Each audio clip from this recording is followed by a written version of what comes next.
Assalamualaikum warahmatullahi wabarakatuh. Selamat pagi anak-anak. Saya buka ya. Kita bertemu dalam sesi daring tentang COVID-19. Simak ya. Anak-anak, akhir-akhir ini kita berada dalam situasi yang serba sulit, baik dalam sosial, ekonomi, termasuk juga pendidikan. Karena oleh pemerintah, jika kita berada di daerah hijau, baru boleh ada kegiatan tatap muka. Sedangkan di wilayah kita, Jombang, sampai saat ini masih dalam zona merah. Sehingga dalam pembelajaran kita akan menerapkan dengan metode daring atau online. Sudah siap untuk menyimak materi hari ini tentang COVID-19? Nanti saya akan membacakan dan juga menjelaskan tentang apa dan bagaimana tentang COVID-19. Jangan lupa, nanti kalian harus membuat resumenya. Siap? Materi daring MPLS tahun pelajaran 2020-2021, pencegahan COVID-19. Pandemi COVID-19 menjadi salah satu materi penting yang perlu diangkat dalam kegiatan MPLS 2020. Hal ini dilakukan untuk membekali peserta didik baru tentang pengetahuan dan keterampilan pencegahan penyebaran virus corona. Virus corona adalah kumpulan virus yang bisa menginfeksi sistem pernafasan. Virus corona dalam bahasa Latin, crown, berbentuk seperti mahkota yang merujuk pada protein spike yang mengelilingi permukaan virus. Protein spike ini berperan penting dalam pola infeksi virus ke sel pernafasan. Virus corona atau Severe Acute Respiratory Syndrome Coronavirus 2 dalam kurung SARS-CoV-2 adalah virus yang menyerang sistem pernafasan. Penyakit akibat infeksi SARS-CoV-2 ini pada manusia pertama kali muncul di kota Wuhan, Provinsi Hubei, Tiongkok pada pertengahan Desember 2019. Nama SARS-CoV-2 ini ditetapkan oleh Komite Internasional tentang Taksonomi Virus ICTV pada 11 Februari 2020 sebagai nama virus corona baru yang menyebabkan penyakit COVID-19. COVID-19 juga dikenal sebagai coronavirus Wuhan atau virus pneumonia pasar makanan laut Wuhan atau Wuhan Seafood Market Pneumonia Virus dan disebut juga novel coronavirus. Infeksi SARS-CoV-2 terjadi di jaringan dan saluran paru-paru yang menyebabkan peradangan di paru-paru dan saluran pernafasan sehingga membuat pernafasan menjadi lebih sulit, lalu berkembang menjadi pneumonia dan bronkitis. Gejala COVID-19 dapat muncul dalam 1 atau 2 hingga 14 hari setelah terpapar virus. Gejala COVID-19 berupa demam lebih besar atau sama dengan 38 derajat Celcius, pilek, nyeri tenggorokan, batuk dengan lendir, nyeri dada, dan sesak saat bernapas. COVID menimbulkan komplikasi serius berupa sindrom pernafasan akut, gagal ginjal, dan bahkan kematian. Penderita COVID-19 bisa menunjukkan gejala yang berbeda-beda. Beberapa orang hanya mengalami pilek ringan, sementara yang lain harus dirawat di rumah sakit, bahkan meninggal karena paru-parunya meradang dan terisi cairan. Sebaliknya, sejumlah kasus infeksi virus ini juga menunjukkan tidak adanya gejala apapun pada pasien yang dideteksi positif.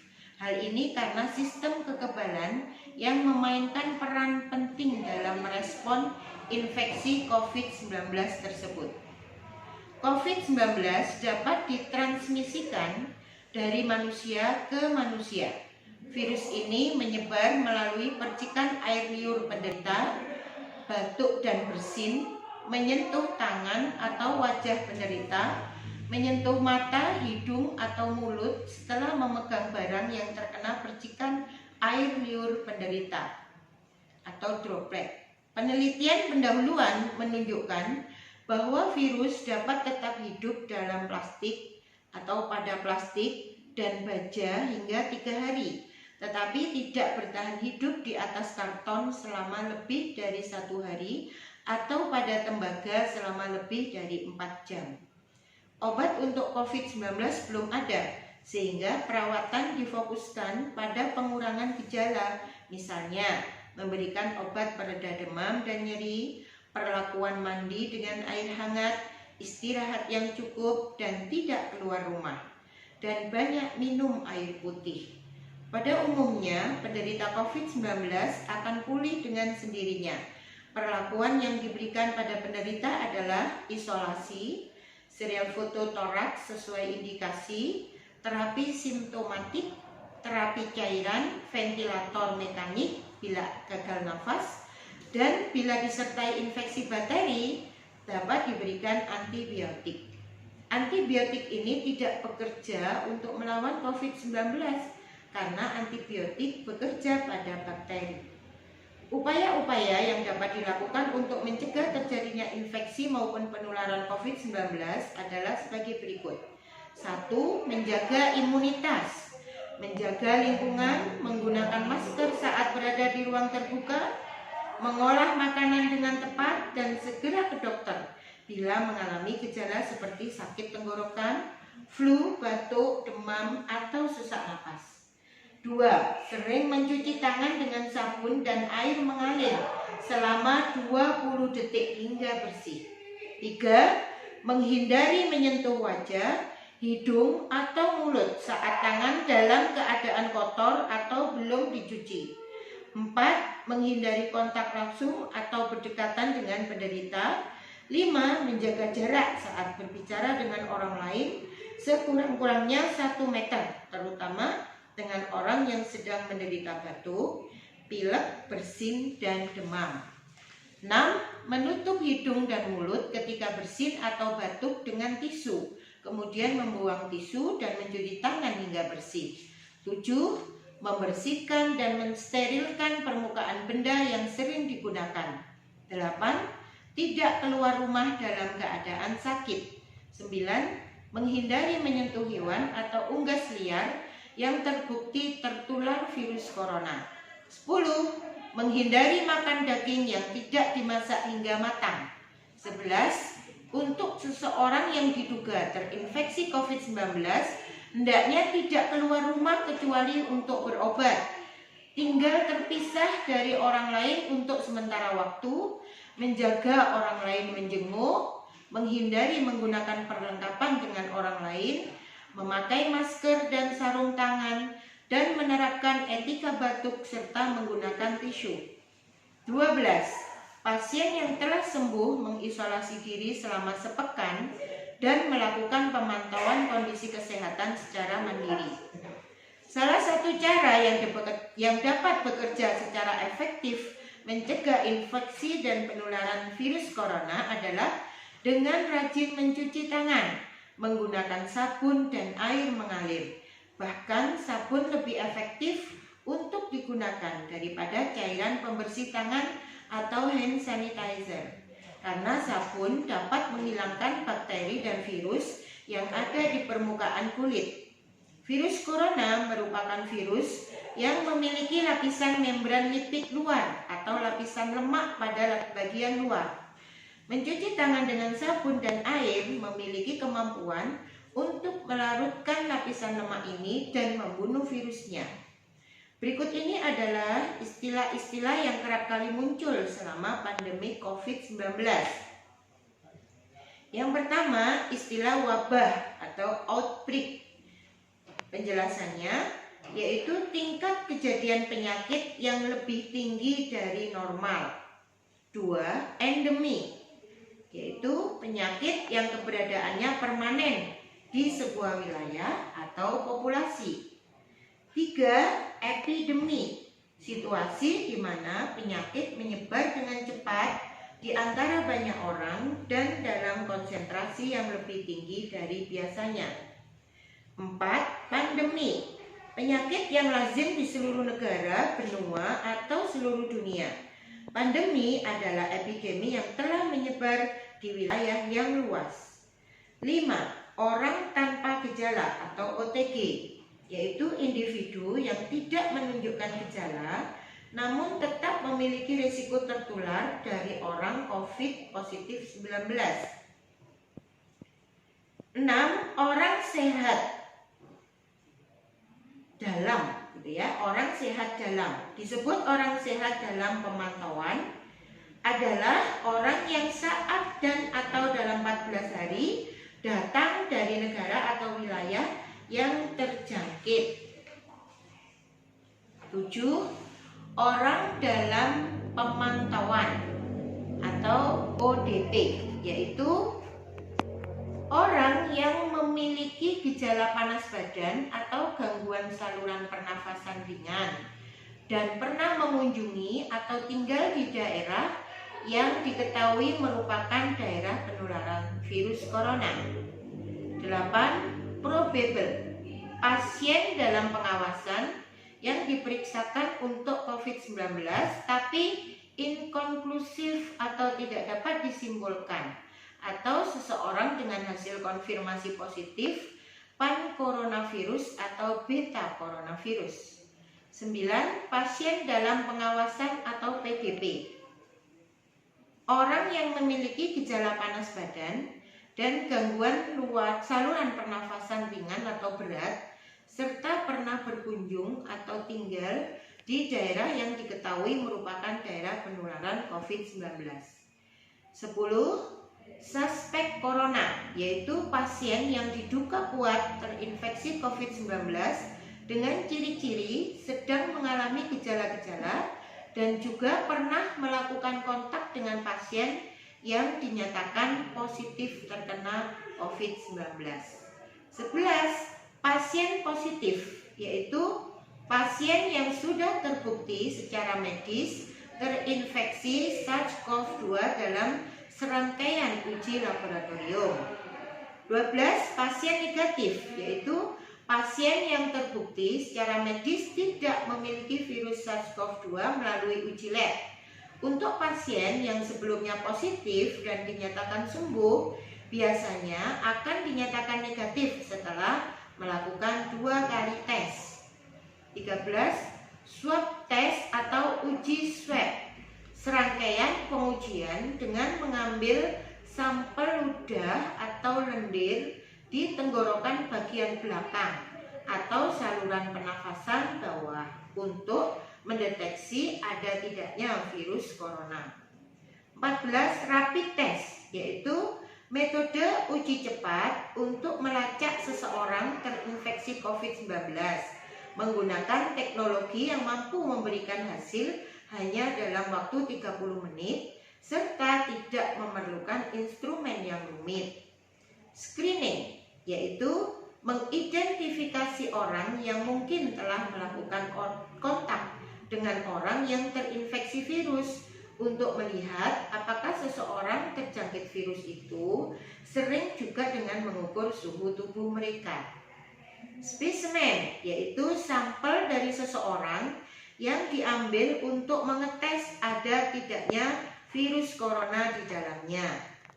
Viral load, yaitu jumlah virus dalam sampel, terutama darah seseorang atau cairan tubuh lainnya yang biasanya diukur untuk mengetahui apakah seseorang terinfeksi atau tidak.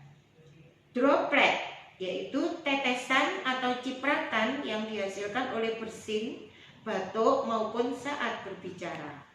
Inkubasi, yaitu waktu yang diperlukan untuk gejala muncul setelah seseorang terinfeksi. Lockdown, yaitu sebuah wilayah atau daerah atau negara yang melakukan pengawasan ketat di semua area, mengunci masuk atau keluar dari suatu area untuk mencegah penularan virus corona penyebab COVID-19. Social distancing yaitu cara atau imbauan yang dilakukan kepada masyarakat untuk menjauhi segala bentuk perkumpulan, menjaga jarak antar manusia, menghindari berbagai pertemuan yang melibatkan banyak orang.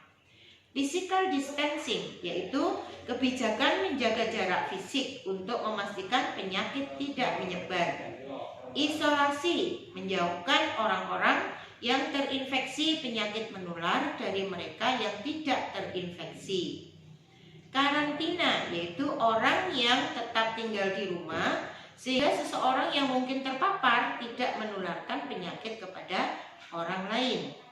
Karantina mandiri yaitu aktivitas yang menunjukkan bahwa seseorang secara sukarela mengurung diri mereka sendiri dengan tinggal di rumah agar dapat mencegah penyebaran penyakit.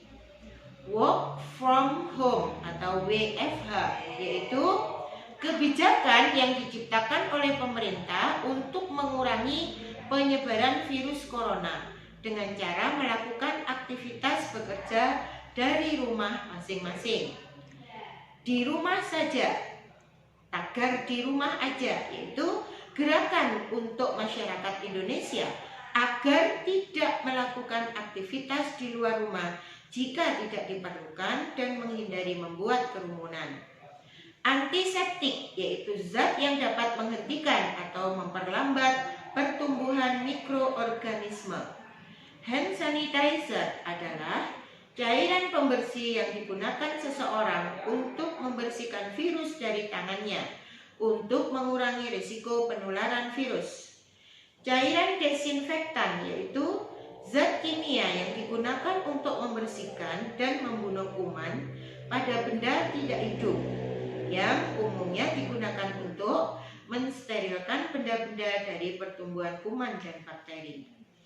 Imun adalah bentuk perlindungan diri pada tubuh yang memungkinkan seseorang tidak mudah terserang suatu penyakit tertentu. Herd immunity yaitu kekebalan kelompok dengan cara pemberian vaksin secara meluas atau bila sudah terbentuk kekebalan alami pada sebagian besar orang dalam suatu kelompok setelah mereka terpapar dan sembuh dari penyakit tersebut. Local transmission yaitu penularan virus corona yang terjadi secara lokal atau di lokasi tempat pasien positif COVID-19 berada saat ini. Misalnya, seseorang yang terinfeksi atau tertular virus corona saat ia berada di Indonesia, tapi ia juga tidak pernah memiliki riwayat perjalanan ke luar negeri. Imported case yaitu kasus COVID-19 yang menimpa seseorang yang baru kembali dari luar negeri tanpa terkait dengan klaster manapun. Kejadian luar biasa atau KLB yaitu salah satu status yang diterapkan di Indonesia untuk mengklasifikasikan peristiwa penyakit COVID-19 yang merebak dan dapat berkembang menjadi wabah penyakit. Flattening the curve, pelandaian kurva, yaitu upaya memperlambat penyebaran COVID-19 sehingga fasilitas kesehatan memiliki sumber daya yang memadai bagi para penderita yang dapat dilakukan dengan social distancing, karantina, dan isolasi. Zona hijau yaitu negara atau wilayah tanpa kasus yang dikonfirmasi atau tanpa ada pelancong yang terinfeksi yang datang dari negara atau wilayah lain. Zona kuning yaitu negara atau daerah dengan beberapa kasus penularan lokal, tetapi tanpa kelompok penularan komunitas. Zona oranye, negara atau wilayah dengan penyebaran kasus dalam status parah dan berdekatan dengan zona merah atau dengan kelompok kecil. Zona merah yaitu negara atau wilayah yang telah mempertahankan transmisi komunitas dengan pandemi yang sudah tidak terkendali. Alat pelindung diri atau APD yaitu alat-alat atau perlengkapan yang wajib digunakan untuk melindungi dan menjaga keselamatan pekerja saat melakukan pekerjaan yang memiliki potensi bahaya terhadap COVID-19. Hazmat suit atau hazardous material suite, yaitu hazmat suite dikenal sebagai setelan dekontaminasi, yaitu pakaian yang digunakan oleh tenaga medis untuk menghindari paparan virus SARS-CoV-2 atau media berbahaya. Demikian anak-anak, sudah selesai tentang penjelasan COVID-19. Semoga kalian bisa mengambil manfaat dan sekaligus melaksanakannya. Demikian juga untuk mencegah penyebarannya. Hanya dengan disiplin kita akan bisa memberikan vaksin yang alami kepada masyarakat, kepada lingkungan kita. Jadilah kalian sebagai pahlawan untuk memberikan informasi kepada masyarakat, keluarga, dan lingkungan sekitar, sehingga penyebaran COVID-19 bisa berakhir dan kita bisa bertemu lagi dalam kesempatan tatap muka.